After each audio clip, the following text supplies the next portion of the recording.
Благодарам, председателе, почитуван министер, почитувани колеги, почитувани медиуми. По однос на предложениот Закон за измени и дополнување на Законот за внатрешни работи, сакам во дел да го надополнам министерот за внатрешни работи и да ја поздравам заложбата на Министерството да излезе со предлог законски решенија за измени, со кои што ќе се враќа довербата на граѓаните во полицијата, меѓутоа и ќе се отргнува плаштот на недопирливост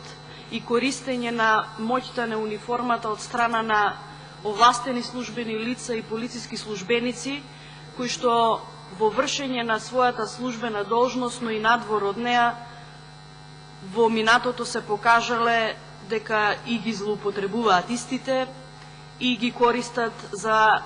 цели кои што не одат во служба на службата. Во таа насока,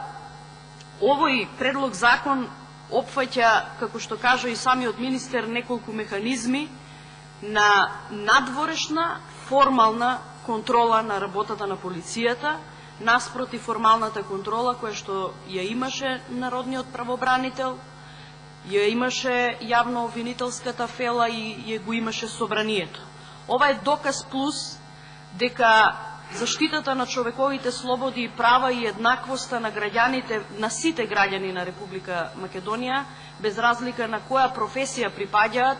треба да бидат еднакви пред законот и да одговараат во случај на прекршување на своите овластувања. Меѓутоа, сакам да додадам дека овие измени одат во прилог и на отргнување, односно дополнување или коригирање на неработењето на секторот за внатрешна контрола и професионални стандарди сиве години наназад, кога при утврдена кривична одговорност за полициски службеници скоро и да не поведуваше постапки или не го известуваше јавниот обвинител за постоење на сомненија за сторени кривични дела од страна на овластени службени лица. И тоа беше дел од она негативна солидарност која што ја има во рамките на Министерството за внатрешни работи и представува елемент на полициската субкултура во која што се криеше и ситната корупција, меѓутоа и се крија и големи крупни кривични дела. Постоеше голема дебата и недоверба во стручната јавност по однос на сите постапки кои што се водеа пред секторот за внатрешна контрола при јавно видливи и очигледни настани кога полициски службеници ги прекршуваа своите полициски овластувања во извршувањето на своите задачи, но и не.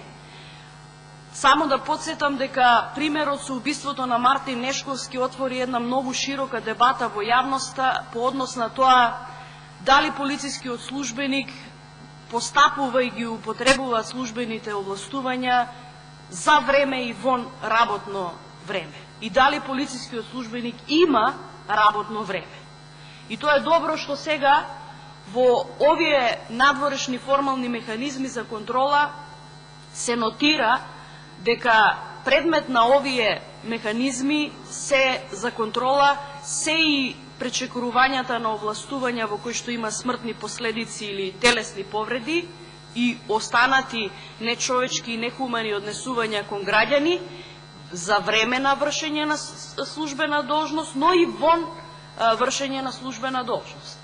И тоа е во ред, затоа што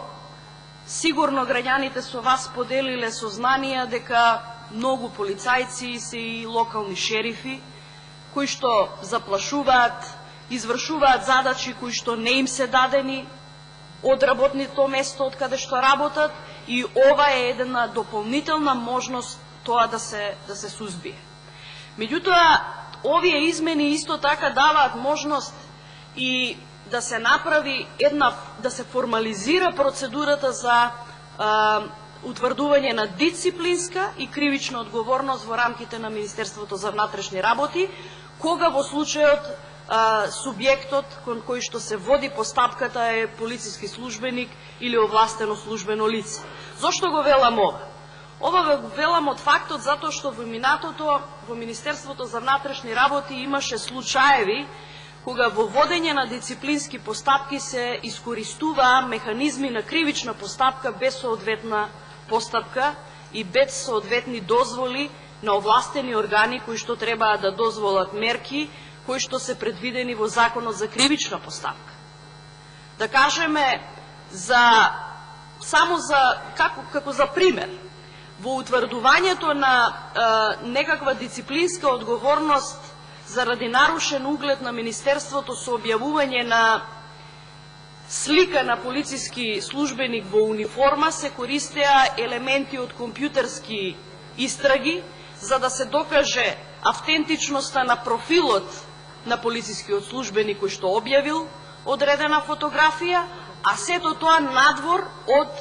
јавно-обвинителската контрола, која што исто така зафаќа дел и право за постапување на самите органи кои што ќе побарат одредени дозволи за вршење на одредени истраги. И токму тие злоупотреби со овие измени на Законот за внатрешни работи се отргнуваат, затоа што во рамките на јавното обвинителство ќе се оформи ново оделение кој што ќе биде задолжено исклучиво за истрага на кривичните дела кои што се поврзани со полициските службеници и затворската полиција, затоа што фактот дека токму овие службени лица се најчесто обвинувани за некаков тип на тортура и нечовечко однесување, може да добијат правна разрешница. Дополнително, народниот правобранител го има формалниот, сега веќе и извршен механизам да доставува предлози за поведување на дисциплински постапки во случај кога нема пријави пред секторот за внатрешна контрола и професионални стандарди. Потребата од овие измени и текако се битни и ова е дополнително признание на Министерството за внатрешни работи за заложбите кои што ги промовиравме и како владеачко мнозинство, односно како Социјалдемократски сојуз за време на изборите, сиве овие години наназад, за воспоставување на механизам за контрола на полицијата која што ќе го компензира, односно ќе го надополни гапот што сиве овие години наназад се случуваше во Министерството на очи на јавноста, а не беше санкционирано. Овој механизам дополнително дава можност и на Министерството за внатрешни работи, меѓутоа и на јавното обвинителство да санкционира полициски службеници кои што неовластено вршат службени действија кои што не им се дадени. Настаните од 27. април во Собранието на Република Македонија беа доказ дека полициски службеници во цивилки надвор од своите работни задачи се појавија во функција на поддршка на насилство во витален објект, наспроти да се стават во функција на одбрана и на животот на пратениците, меѓутоа и на Собранието како објект од витално значење за безбедноста на Република Македонија. Не смееме да дозволиме неказнивост, принципот на еднаквост на граѓаните пред законот и пред казните не треба да ги дели граѓаните по професии, по тоа дали носат униформи или не треба да ги дели по тоа дали уживаат имунитет или не. Напротив, принципот на правната држава тргнува,